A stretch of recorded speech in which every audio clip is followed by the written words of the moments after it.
PHPP, the Passive House Planning Package, at some point, but this is going to be a bit more of an extended discussion and introduction to that software. So if you're interested in the PHPP, if you want to learn more about the PHPP, you want to learn more about how to integrate the PHPP into your workflow, whether that's for driving your design or whether that's for certifying passive houses, this course is hopefully going to help you on that front. So we'll talk about that today. We'll sort of go over all the basics of that, and we'll introduce a little bit about how we're going to style this course here through New York Passive House. So as I said, for those of you I don't already know, my name is Ed May. I'm an architect and passive house practitioner in the New York area. I do a lot of professional passive house consulting work.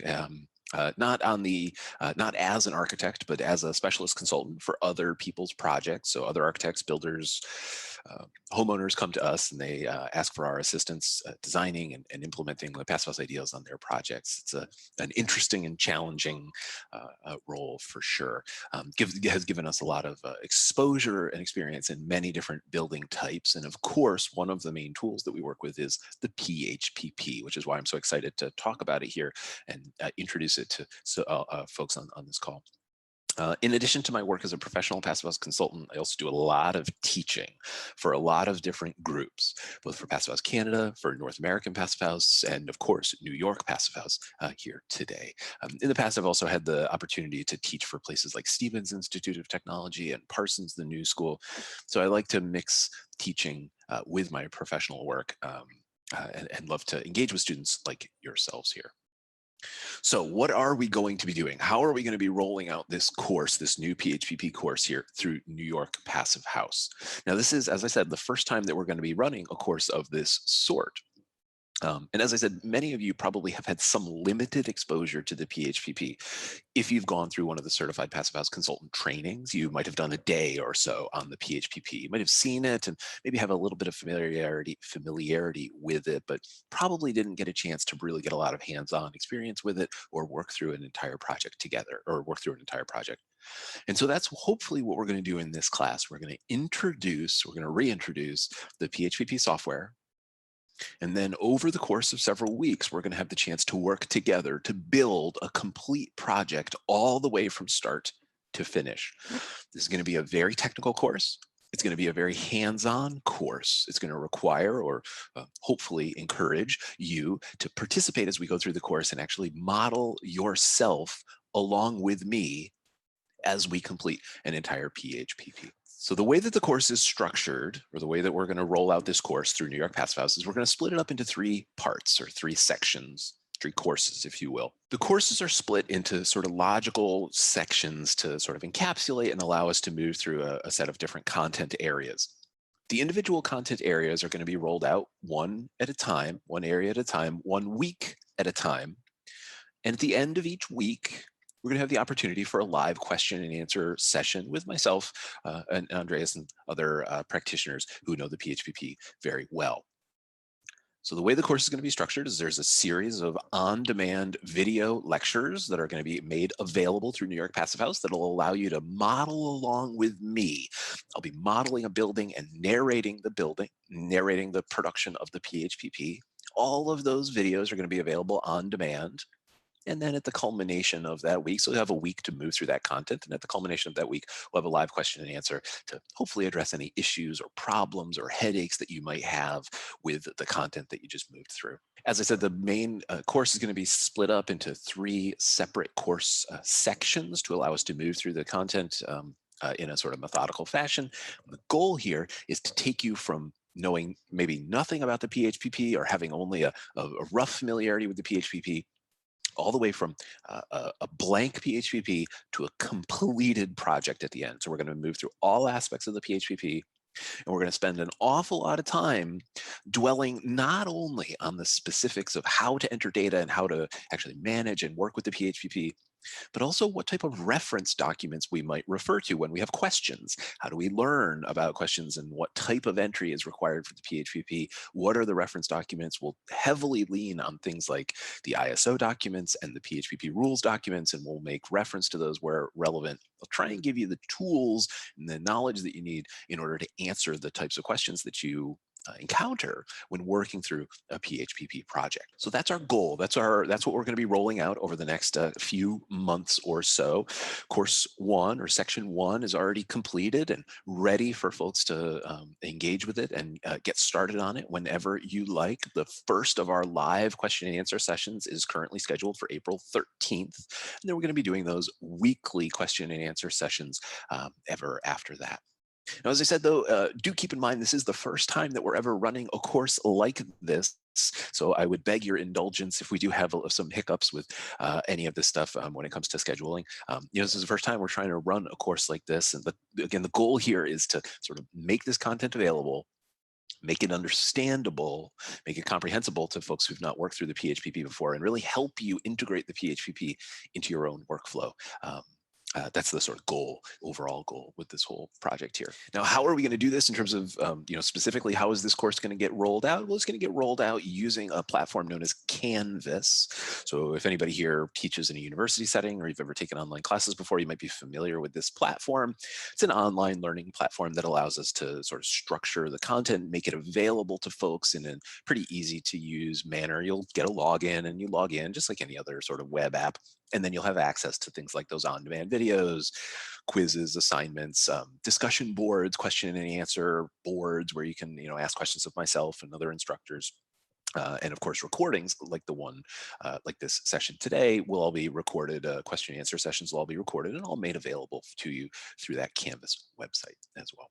So that's going to be the platform that we're going to use to roll out and deploy this class over the coming months. Once you get into it, when you really get into the course, and as we start rolling forward through the various sections, the various modules of the course, what you'll find is that there's a whole series of, as I said, on-demand video lectures, most of them bite-size n equals like 15 to 20 minutes of model along.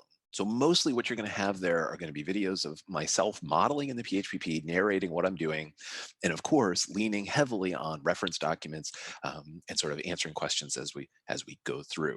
As I said, though, the way that this course is styled, the intent here is for you to model right along with me.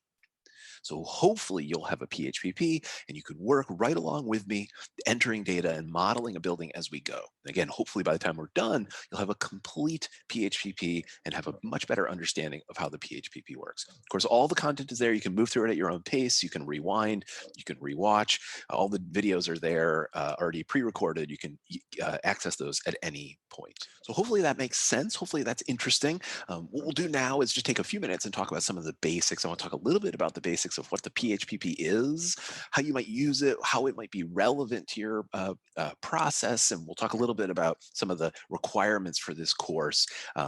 And hopefully, and then have some time at the end here to answer any questions that folks might have about the course moving forward. Also, I should note, if you do have questions or comments or anything, feel free to add those to the chat. We'll certainly address those at the end of today's session. I'd be more than happy to address those. There's a couple of things that you will need in order to follow along, in order to execute this course.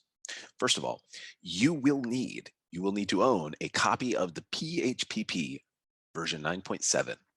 I should also note that this course is going to be in IP units. If you're interested in learning PHPP in metric units, there are other courses available through folks like Passive House Canada. This particular course is going to be styled and designed for the North American or more specifically, the US practitioner. So we're going to be using the IP, the imperial units version of the PHPP. It's all going to be in feet and inches and BTUs. You'll also, of course, need a copy of Microsoft Excel to run the PHPP on. I should note here that as far as I know, and correct me if I'm wrong, anyone in the audience, PHPP does not run on the Mac OS Numbers program or Google Sheets. I believe you do have to have a copy of Excel, and I would recommend that you have a copy of Excel better than 2015. I think it will open on older versions of Excel, but I think it doesn't work as well. So my recommendation would be that you have a working copy of Excel on your computer as well as the PHPP. Now, as part of this course, you will have access to a whole bunch of sample files. Those will be the sort of foundational files that we're going to use to build our PHPP model together, things like CAD drawings, specifications, window details, assembly, construction details, and the like. All of those will become available to you as a course participant through the Canvas web app. So all of those are going to be able to be downloaded through the Canvas web app there. So those will all be made available as well. The PHPP, if you don't already own the PHPP, there are lots of places to purchase the PHPP. If you don't already have that, you can get that from places like 475 Web Store. You can get that through Passive House Canada. You can buy it directly from PHI Web Store. There's lots of different ways that you can get that tool. Now, do though note, we are going to be running this course in IP units. So this course is going to be in inch-pound units or imperial units.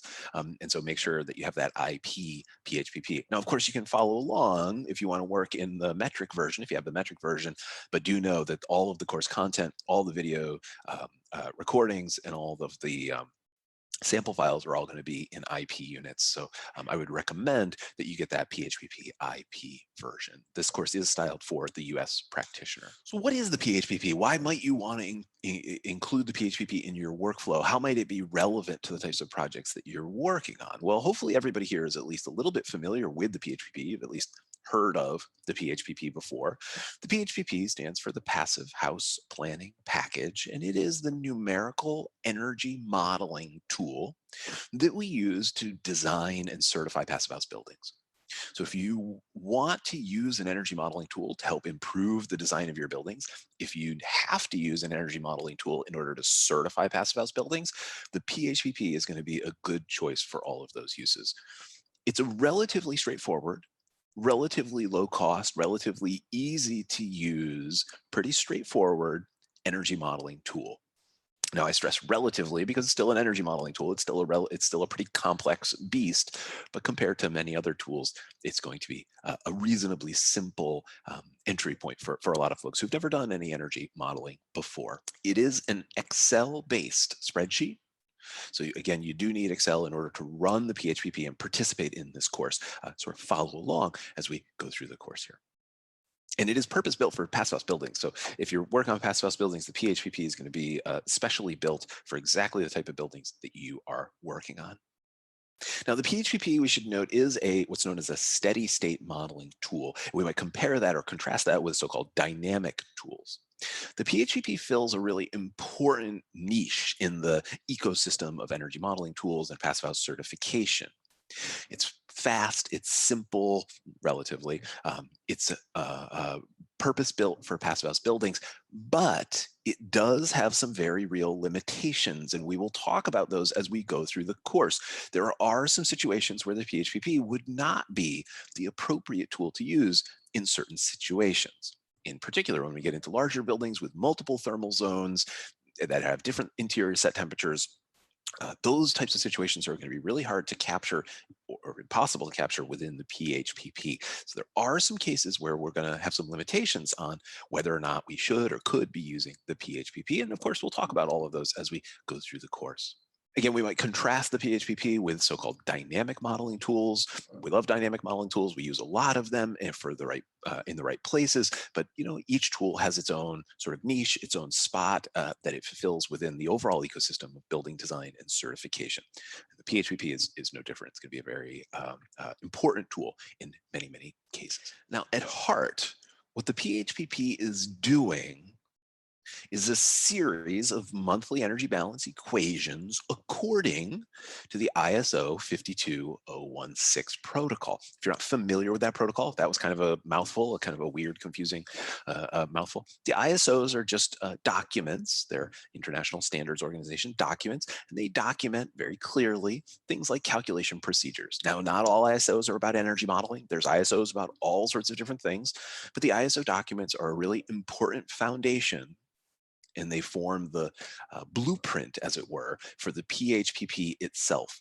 And what that means in practice is that as we move through the PHPP, we're going to heavily reference those ISO documents. So as we move through the modeling of our example building together as part of this course, I'll be showing the ISOs and I'll be demonstrating where and when we have to make reference to those important engineering documents, those underlying blueprints or rules documents, as part of our process in the PHPP. The PHPP is designed and built to fulfill or to execute the energy modeling procedures and protocols, which are outlined in ISO 52016 and all of its attendant bits and pieces. So there are many, many ISO documents that might be relevant to us in the building energy modeling world: ISO 10211, ISO 6946, ISO 13789. And we, again, will make heavy use and refer to all of those as we go through this course. So again, partly what I'm going to be showing you in this course is how to use the PHPP. And partly what I'm going to be showing you is how to make use of those engineering reference documents and when it's important for us to refer to things like the rules documents and these kind of outside reference documents. So we'll show and demonstrate all of those as we move through our PHPP modeling. What is the PHPP for? So what exact niche, what exact role does the PHPP play within the overall design and certification process of a passive house building? Why would I undertake PHPP modeling? Why would this be of relevance to me? Well, energy models can be useful for all sorts of different reasons. The two primary reasons that we might want to undertake something like a PHPP model would be, first and foremost, to improve our design, and second, to certify our building. So we might need a PHPP for any number of reasons, but the two primary reasons that we would undertake the PHPP modeling would be to help us design better buildings, and then secondarily, to certify those buildings to the Passive House standard. Now, on the design side, on the evaluation side, if I'm interested in making better buildings, in making healthier buildings, in making more durable buildings, in making cleaner buildings, in making buildings that consume less energy, the PHPP is going to help us do that in many different ways. But it's important to remember, with all energy models, the models only answer the questions that we pose to them. We, as the practitioners, have to ask the right questions of the models. And so again, as we go through this class, one of the things that we'll learn is what types of questions are we supposed to be asking? What types of key performance metrics are we supposed to be evaluating as we review our energy models? Now, for the PHPP, we might ask a series of questions, but maybe the sort of top three most relevant or most useful questions that we might ask the PHPP if we're building a PHPP energy model would be, what is the annual energy demand for heating or for cooling of my building? Those are going to be two really important aspects of Passive House certification. They're going to help us evaluate overall building performance to help us decide if our building is good or bad or otherwise somewhere in between. So that's going to be a really important metric for us to evaluate. We might also ask, well, what's our peak heat load?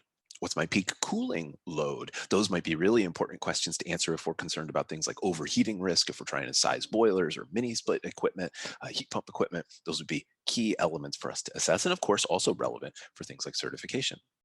And then lastly, I might ask questions like, well, what's the total annual primary energy demand? I have heating, I have cooling, I have domestic hot water, I have end uses, I have screens, I have all sorts of stuff in my building. What happens if I wrap it all up and I track that energy all the way back to the source? Those might be some of the questions we might answer or might ask of our PHPP. We might add some other things around thermal comfort, around condensation resistance, around all sorts of other ways that we might assess our building. And again, we'll talk about all of those as we move through the process. We'll see how the PHPP can begin to answer those types of questions during the design process. So how might we best utilize something like the PHPP?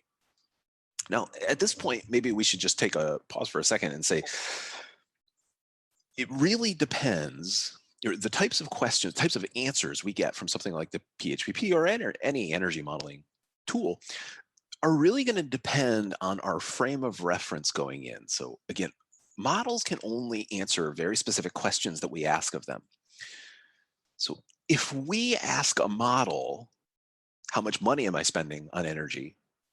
Or if we ask a model, how much energy am I consuming? Or if we ask a model, what is the CO2 emissions impact of that energy consumption? Those are three very different questions. And we have to know, as users, as practitioners, which of those frames we are most interested in.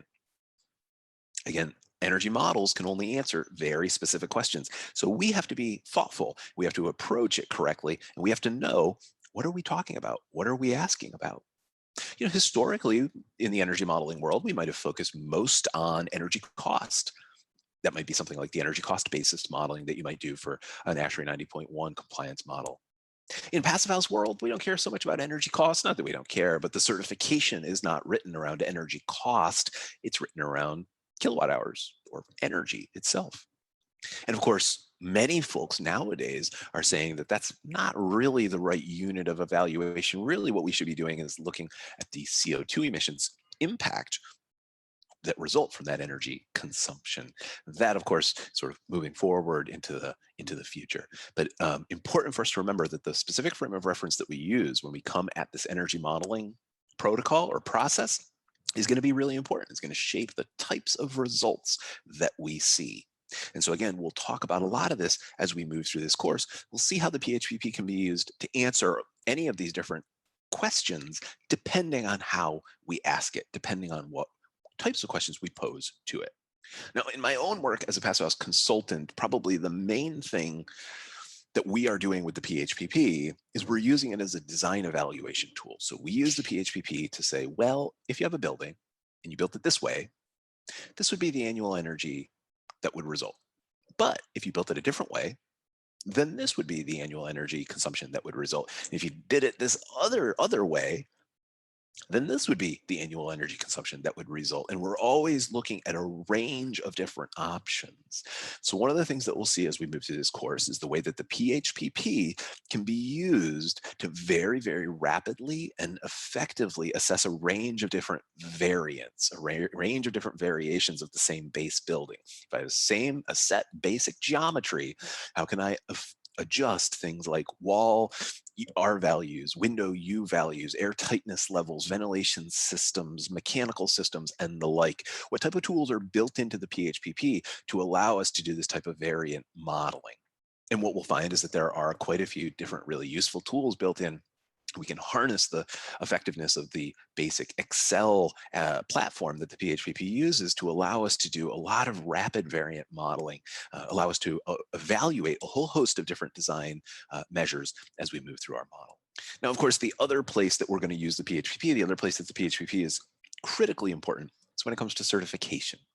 So for certification to the PHI protocol or standard, you're going to have to execute a PHPP model. No other modeling protocol or no other modeling software is accepted. You must do a PHPP model. So if you're interested in PHPP certification, if you're interested in working as a PHPP consultant, or excuse me, Passive House consultant certifying buildings to the PHI standard, then you're going to have to become familiar with the PHPP. Now, how does that process work? Well, we'll talk about that as we go through the course. In general, we're going to split that up into 3 different phases of work. We would typically have an initial phase where we would be doing exploratory energy modeling, like we just talked about. Well, what if I did a building this way? Well, what if I did a building the other way? What if I added this window? What if I made this wall using this material? What would the outgrowths be? What would the impacts of that be? We typically like to engage in that during the schematic design phase. And we're going to leverage a bunch of tools that are built into the PHPP to allow us to do that really effectively and quickly, while maintaining our sanity and sort of keeping control over all of the various streams of information and data in our models. Now, typically a second round of PHPP modeling is going to be executed in a certification project at the, let's call it late design development, early construction drawing development. This is going to be less about exploring alternatives and more about capturing the actual design. So once the team at the end of DD, hopefully the building is pretty well set in terms of the construction systems being used, mechanical systems being used. Maybe you don't know every construction detail, you don't know the spec of every appliance, but you have a pretty good sense of what types of systems your building is going to be employing. That's going to get captured in a second round of PHPP modeling. And the goal of that modeling is really to ensure that the team is on the right track, that you are on the right track for achieving certification, that you're meeting those certification thresholds. And then you as the modeler can say to the team, yes, if you build the building this way, provided X, Y, and Z, you will be able to meet your certification goals. The last round of modeling, the most detailed round of modeling, is going to be the certification PHPP model. That model is going to be an evolution, or that model is going to evolve over the course of the construction phase. So the goal with that model is to as accurately as possible, capture all of the changes and edits and revisions to things like materials and products and specifications that happen during that construction phase. We're going to try and capture those, and we're going to try and continually evaluate whether or not our building is meeting those certification targets. That process goes all the way through construction, all the way to the airtightness and ventilation balancing evaluation at the end, when of course that tool would be used for the final certification of the building. So the PHPP is going to be really important in all of these phases of a certified passive house project's life cycle. And it's going to be a critical tool to be familiar with and facile with so that you can move through the modeling quickly and be able to give useful feedback to the team about whether they're on the right track for things like passive house certification or whether they're falling short in one area or another. So again, we'll talk about all of this as we move through the course, and we'll talk about how exactly we use the PHPP in these different phases to fulfill these different roles and to answer these various different questions. Now, one thing that I should note here, if you haven't ever seen the PHPP before, is that the PHPP is a numerical energy modeling spreadsheet. That's not very exciting. It's a list of numbers. It's a list of things. That can often be quite difficult to manage in terms of data. Abstracting a building into a list of numbers and sort of entering it into a spreadsheet can be a challenging thing at the best of times. And so what has happened over the years is we've got a series of different available, let's call them interfaces for the PHPP. We have things like the Design PH SketchUp plugin that allow us to build our building in a 3D modeling application like SketchUp, and then automatically or reasonably automatically push that data from SketchUp into our PHPP model.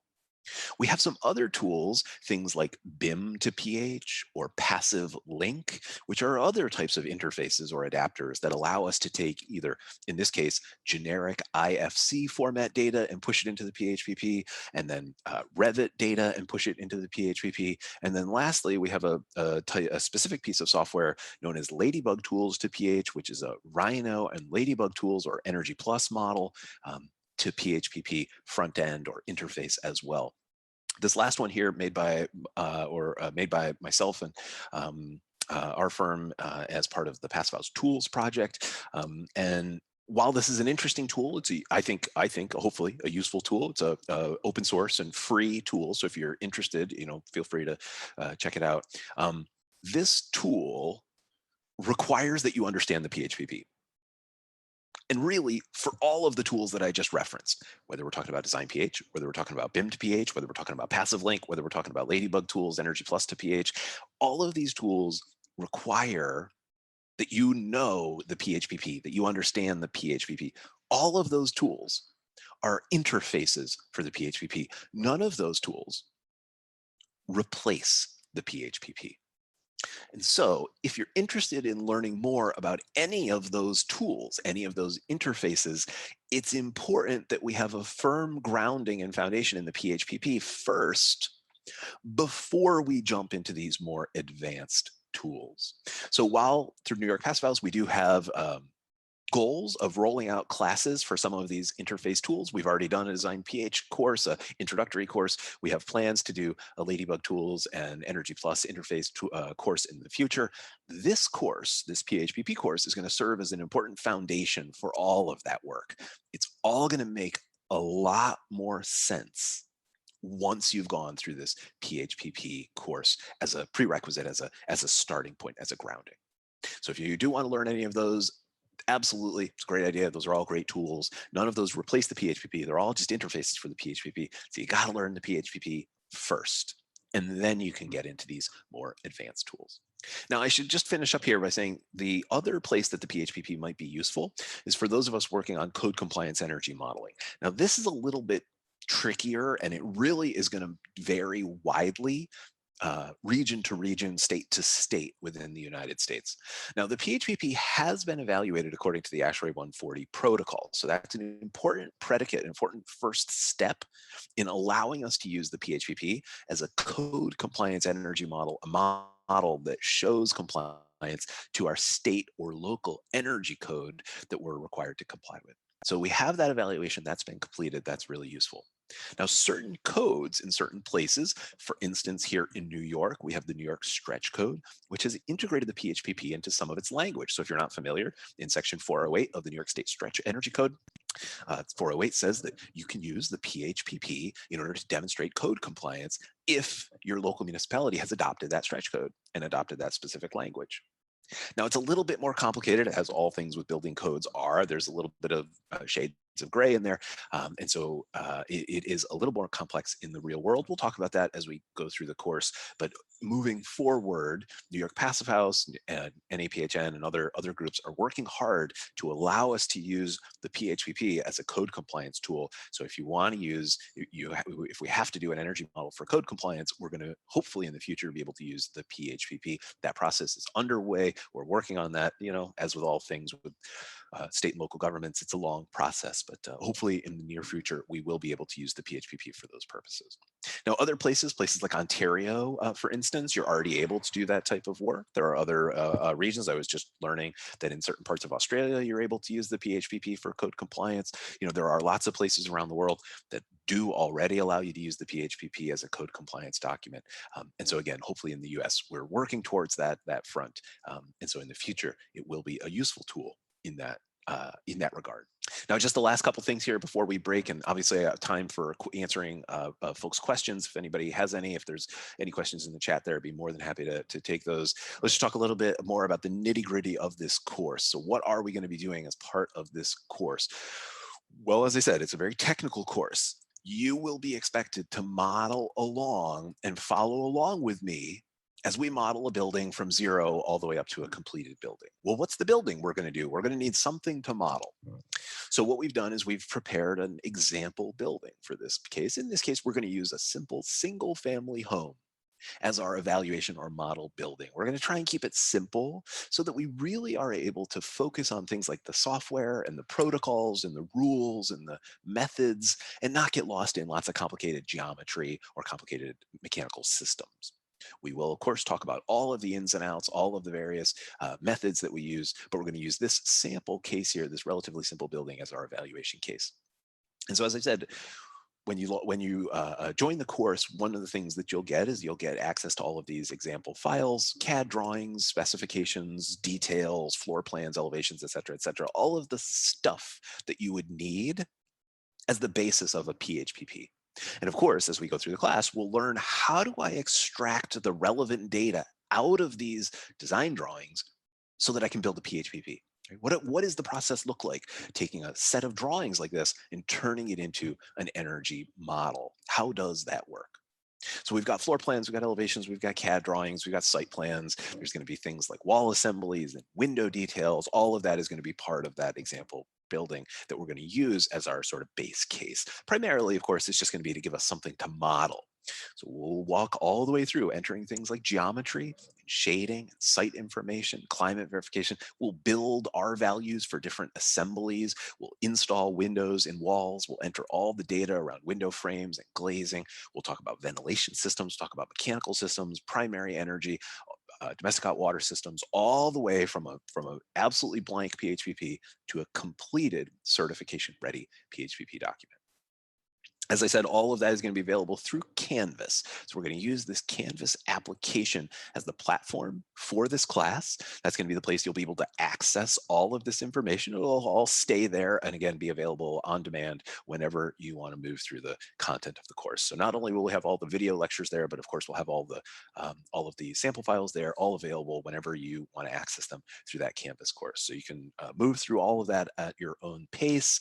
And then of course, as I said, we're going to have those live on-demand Q&As basically once a week as you move through the course there. So the course itself, just to revisit, this is the schedule for the course. So today, whatever it is, here at the end of March, we have an initial question and answer webinar scheduled for April 13th. So we're going to be doing those webinars weekly for folks who are moving through the course content there. And if you're interested, as I said, the first course there is going to be available through New York Passive House, and you can start moving through that content at your own pace and starting to get a handle on the PHPP.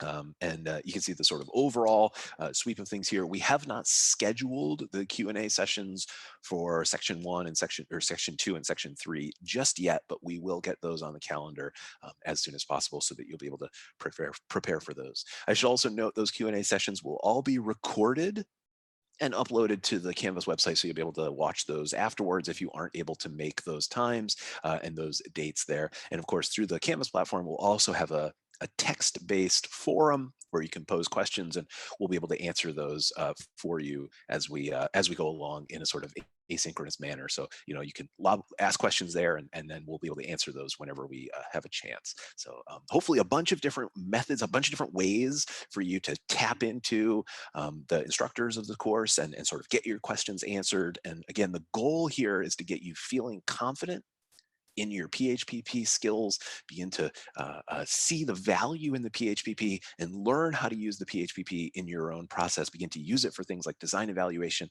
and of course, certification.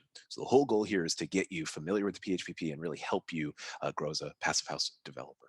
If you're interested in learning more, if you want to sign up for the course, check out the NewYorkPassiveHouse.org website. You can go to training and professional training, and then in there you'll find links to all of the various bits and pieces here. You can find the PHPP. You can also find access to the other courses that we have, things like Design PH and others. Sure. Each course, we have 3 courses. Each course has about 4 hours of content. And we will schedule, we intend to schedule each hourly content in 1 week. So each course will be conducted in 4 weeks, but the content will be available much longer. So you will be able to go back and revisit the content for 3 months. Right. And yes, as Caleb says, the intent here is to move through it reasonably expeditiously. We might take a couple week break in between sessions there, but probably we will just carry right on. We've got a 12-week sort of outlay here of content. And of course, I should note, part of the goal here is to get people familiar with the PHPP so that you can then get into some of these later courses, things like the Ladybug tools to PH, the design PH. We have goals of rolling out and building a lot more of those types of courses. But of course, the prerequisite for all of that is that you understand the PHPP. So, this 12-week sort of set here is really important as a sort of ground level introduction before you get into any of those advanced courses. So we do want to move through it reasonably quickly here, hopefully within, as I say, 3.5 months or so. Will there be another PHP training on PHP for large multifamily or commercial buildings? Absolutely. Yes. So we're going to hopefully roll that out in the future as well. Yep, absolutely. Yeah, so the intent is to provide that basic course for everyone first, and then we'll roll out more specific course for multifamily or for commercial buildings as well.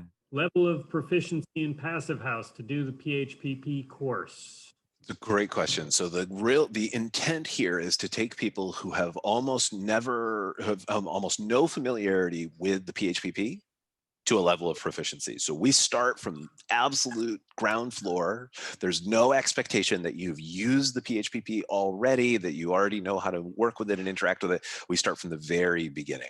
So hopefully it's going to be accessible to folks, even if they don't have any experience working on PHPPs before.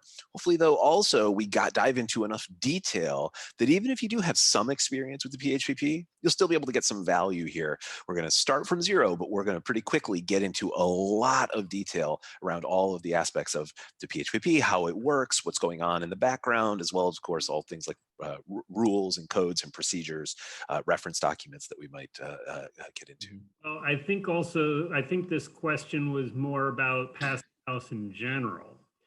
Which, basically understanding the principles would be a plus to entering into this course. Wouldn't you say, or do you think you cover enough of the basics?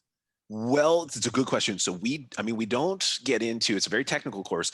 We don't get into theory behind things like air tightness and super insulation. We look at it on the technical side. We're going to model walls together. We're going to see what the heat flow is given some R value, and we're going to look at it from a very numbers and data-driven perspective. It's not going to be a class that's going to dive into the theory and, all of the, it's not a replacement for the CPHC class, the Certified Passive House Consultant class by any stretch. It's really going to be much more on the sort of technical side. So it is helpful to understand. I wouldn't say that it's required though, by any stretch. I would say that it's going to be important that you have some familiarity with building construction and with, working with Excel. I think those would probably be the two things that would be really important that you have some familiarity. We're not going to take a ton of time and talk about, the basics of like, I'm going to assume you know what a stud is, sheathing, those kinds of sort of basic building. Will we look at different climates? Florida versus upstate New York? Good question. So this class is the building we're going to build is going to be in New York. So we're going to build it together in New York. It's New York Passive House. So we're going to build it here together in New York. We will talk about the climate worksheet. We'll talk about how we set the climate. We'll talk about custom data sets. We'll talk about custom climates. We'll talk about all the sort of nitty gritty that gets into that. We will not model the building in Florida per se, but we'll talk about, how one would make those changes. Absolutely. We're not in this class going to get into any of the specifics around things like moisture dynamics and vapor retarders, any of that kind of stuff. That's not what this modeling tool is going to be about. We're going to be modeling things like heat flow, and we're going to be using it to evaluate certification compliance and using it to drive energy. It's not going to be about things like moisture, etc.